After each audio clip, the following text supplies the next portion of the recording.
मैं एक किताबों का शहर हूँ जिसमें सिर्फ एक कहानी बसती है। और वो कहानी सिर्फ एक नाम से शुरू होती है और उसी नाम पे ख़त्म हो जाती है। मेरी उम्र अब 55 साल हो चुकी है। ज़िंदगी एक ऐसे सफ़र की तरह गुजर गई जो सिर्फ एक ही मोड़ पे अटकी रही, उसकी यादों के मोड़ पर। मैं आज भी अकेला हूँ, ना शादी की ना कोई घर बसाया। बस एक छोटी सी लाइब्रेरी है जिसमें किताबें हैं और हर किताब के बीच एक पुरानी याद दबी है।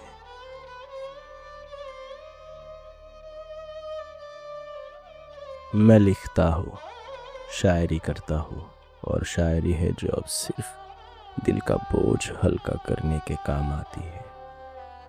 कोई आता नहीं, कोई पूछता नहीं और शायद मुझे किसी की ज़रूरत भी नहीं, क्योंकि एक बार जो मोहब्बत हो जाए उसके बाद कोई और ज़रूरी नहीं लगता। लेकिन वो शायरी सिर्फ उसके लिए होती है जो कभी मेरी नहीं थी, जो आज भी किसी और की है।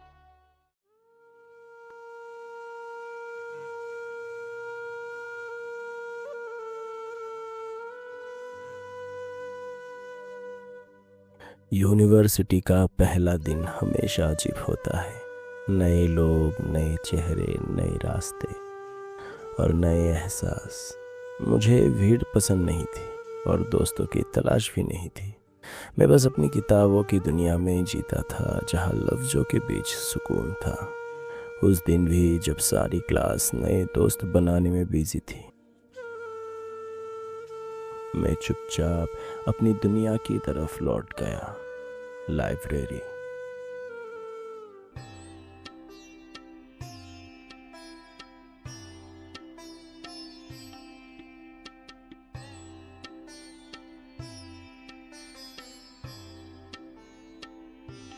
यूनिवर्सिटी की लाइब्रेरी बहुत बड़ी थी, लेकिन मुझे एक अलग ही सुकून मिलता था एक छोटी सी जगह में, पीछे वाले एक छुपे हुए कोने में जहाँ अक्सर कोई नहीं आता था। वही मेरा फेवरेट स्पॉट था जहाँ मैं घंटों किताबें पढ़ता था बिना किसी शोर शराबे की। लेकिन उस दिन जैसे ही मैं अपनी मामूल जगह पर पहुंचा, एक लड़की पहले से ही वहाँ बैठी थी। उसका पीठ मेरी तरफ था और वो एक किताब हाथों में लिए घुल सी गई थी उसके अल्फाजों में। फैज़ अहमद फैज का एक नज़्म संकलन।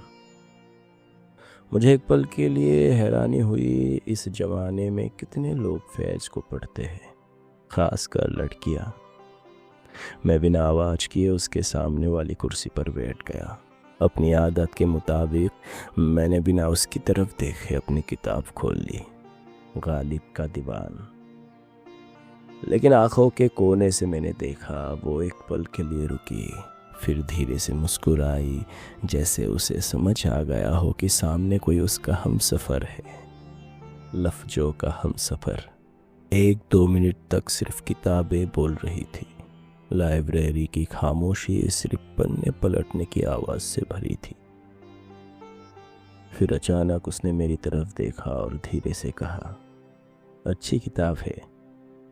मैंने अपनी किताब से नज़र उठाकर उसकी तरफ देखा। पहली बार उसका चेहरा देखा था, बल्कि यूं कहूं कि महसूस किया था।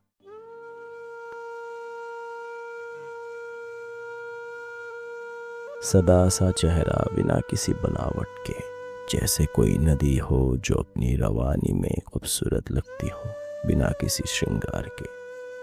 उसकी आंखें गहरी थी, जैसे उसमें कई कहानियां छुपी हो।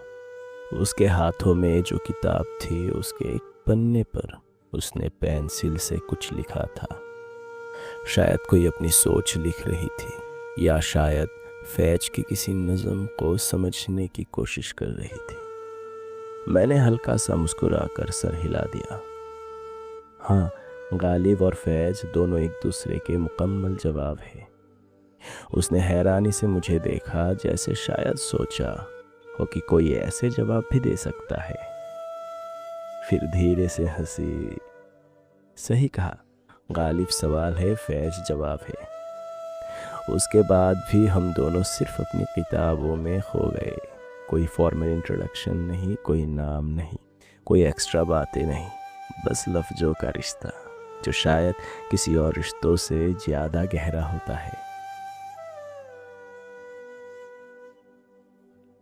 उस दिन मुझे एक अजीब सी एहसास हुआ था, जैसे ज़िंदगी में पहली बार किसी को सिर्फ देखना ही काफ़ी हो, बिना कोई बात किए भी।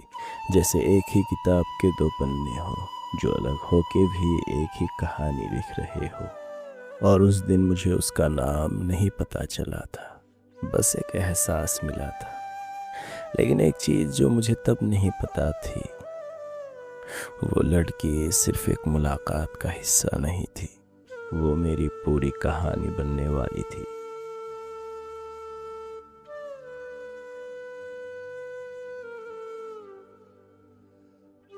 उस दिन के बाद वो कई बार लाइब्रेरी में आई और हर बार हमारे बीच कुछ ना कुछ बातें होती। वो मेरे सामने एक अजीब सी मुस्कुराहट के साथ रहती थी, जैसे हम दोनों एक दूसरे को समझने की कोशिश कर रहे हो पर कुछ कह नहीं पा रहे हो। एक दिन जब मैं अपने मामूल जगह में बैठा था और फैज अहमद फैज की एक किताब पढ़ रहा था, तब मुझे उसकी आवाज़ सुनाई दी। आपको फैज का क्या लगता है?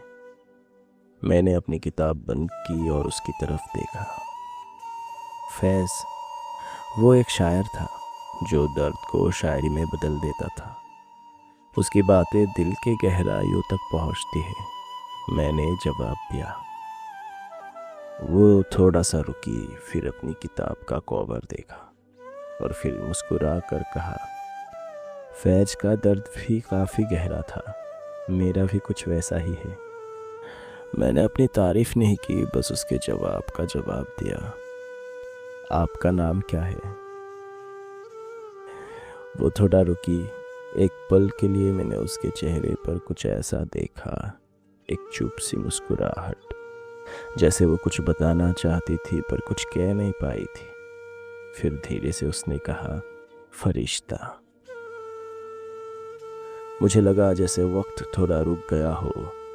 फरिश्ता, एक खूबसूरत नाम, मैंने कहा और दिल में एक अजीब सा सुकून महसूस किया। फरिश्ता, मैं फिर से सोच रहा था, जैसे उसका नाम किसी खूबसूरत कहानी का हिस्सा हो। उस दिन के बाद हर मुलाकात में फरिश्ता का नाम मेरी ज़िंदगी का एक हिस्सा बन गया था। हर दिन वो नाम मेरे दिल में एक याद की तरह घूमता रहा और शायद वो नाम ही था जो मुझे कभी पूरी तरह से अपना नहीं पाया।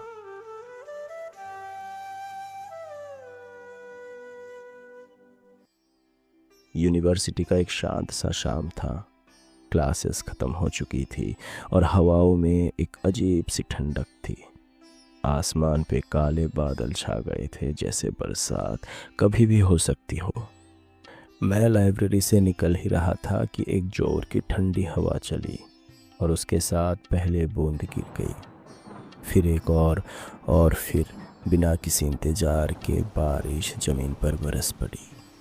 लोग भाग रहे थे, कोई अपने बैग से सर छुपा रहा था, कोई पास की दुकानों की तरफ दौड़ रहा था। यूनिवर्सिटी के छोटे से गार्डन में लोग इधर उधर शेल्टर ढूंढ रहे थे। और फिर मैंने उसे देखा, फरिश्ता।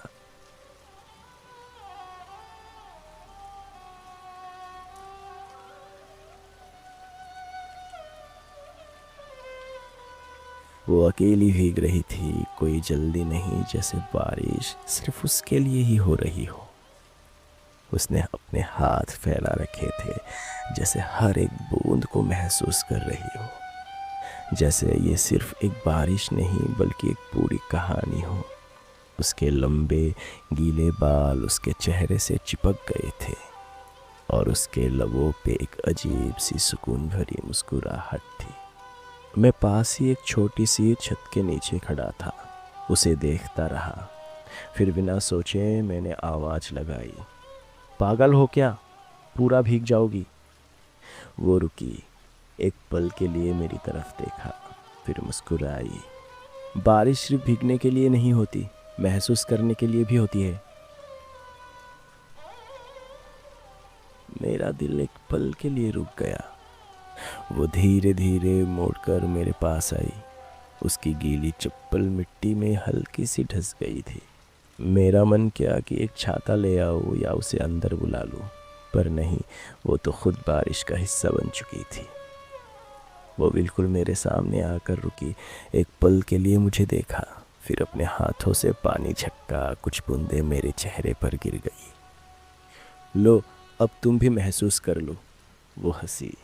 मैं उसे एक पल में खो गया। उसकी आंखों में वो चमक थी जो मुझे दुनिया के किसी भी नज़र से नहीं मिली थी। जैसे उसके हर पल जीने की आदत थी और मेरी हर पल जीने की वजह बन रही थी। फिर अचानक से एक जोर की बिजली चमकी। वो थोड़ा सा डर गई, अपने कंधे कस लिए। मैंने धीरे से कहा, चलो अंदर चलते हैं। उसने मुझे देखा जैसे कुछ सोच रही हो, फिर धीरे से बोली, पता है, मुझे बारिश बचपन से पसंद है। जब भी दुखी होती हो, बारिश में खड़े हो जाती हो, तब लगता है जैसे कोई आसमान से मुझसे बात कर रहा हो। मुझे उसकी बात समझ नहीं आई, पर शायद महसूस हो गई। वो धीरे धीरे आगे बढ़ी और मैंने बस उसे देखा। उस दिन एक चीज़ समझ आई, कुछ लोग सिर्फ एक पल जीने के लिए पैदा होते हैं और कुछ लोग किसी की यादों में एक जिंदगी जीने के लिए। और मैं उस पल में जीने लगा था, उस पल में जो बारिश की हर एक बूंद के साथ उसकी आंखों में चमक रहा था।